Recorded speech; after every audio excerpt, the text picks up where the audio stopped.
In a sparsely populated town located on the edge of a majestic forest, no one could have predicted the ordeal that awaits them in the coming weeks.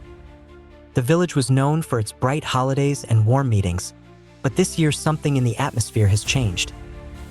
Residents began to notice that the forest around them had become inhospitable and sinister. At first, several pets went missing: cows, sheep, and even dogs, and locals began to panic. The children could no longer play outside after sunset, and the elders sometimes whispered that there was something scary in the forest. Rumors about a polar bear that allegedly killed animals quickly spread throughout the city. This bear was said to be not just an ordinary animal, but a creature consumed by a thirst for revenge. According to legend, he was once a peaceful creature living in the forest, but one terrible event changed his life. Poachers killed his cub. From that moment on, the bear became obsessed with bloodlust.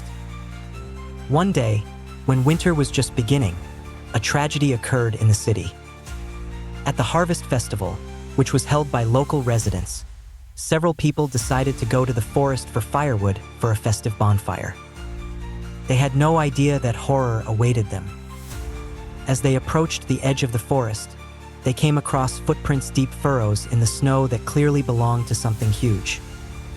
Stunned by fear, they turned to each other, but it was already too late.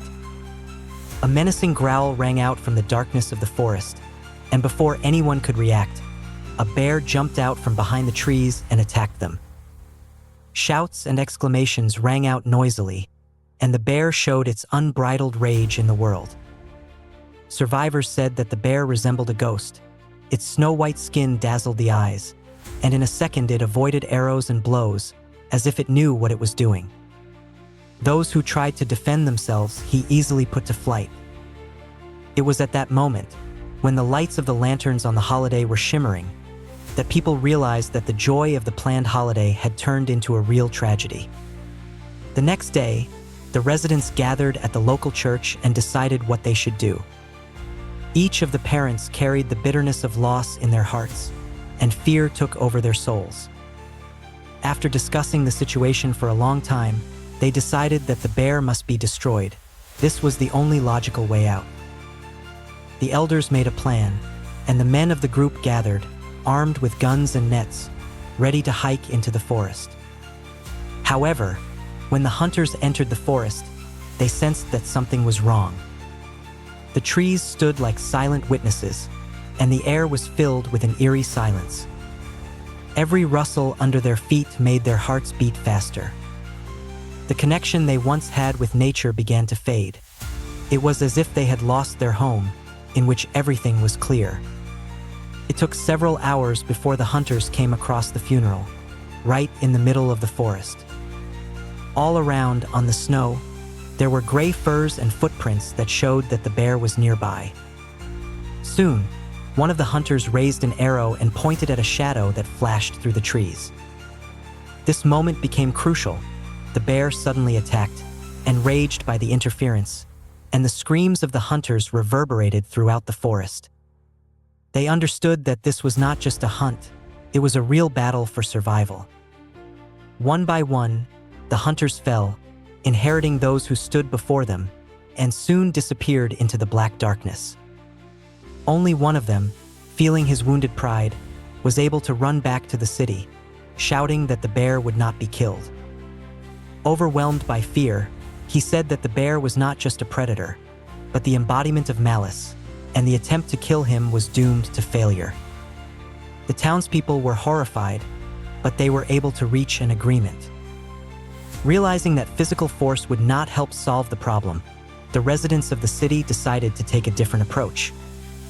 They have collected all the stories, all the legends that have been passed down from generation to generation. The bear's heart was full of sorrow, and they knew that they could address this grief by turning it into sympathy. They began to gather in the forest, summoning the bear with a request. Under the cover of night, they brought gifts, flowers, delicacies, and even notes apologizing for all the pain that people had caused him. They prayed for forgiveness, hoping that the bear would hear their appeal. Every night they came, left food and their thoughts, until finally a miracle happened. One day, among the pines, they noticed a polar bear, which seemed to respond to their generosity. Nevertheless, with each passing day, they noticed how the bear not only stopped attacking the locals, but also began to defend the city. Someone reported that he was chasing away wild boars and wolves that threatened cattle. But the story didn't end there either. One day, strangers, known for their cruelty, approached the city. They came for game and riches, but when they came across a bear, they faced an irresistible force. The defender of the forest became the defender of the city, and his snow-white hide reflected the shock of the townspeople when he saw the enemy. The bear fought with great ferocity, and soon after the battle, there was no trace of the enemies. Petersburg, which was once a symbol of fear, has become a defender. So the residents finally had a new hope. They learned to understand not only fear, but also love and compassion. And although the bear itself remained a mystery, it became part of their common history, embodying the sacred bond that binds everyone, man and animal, in a single family of nature. Since then, the inhabitants have gained the wisdom to keep a balance, not stepping on the sacred space of the bear and the forest nearby.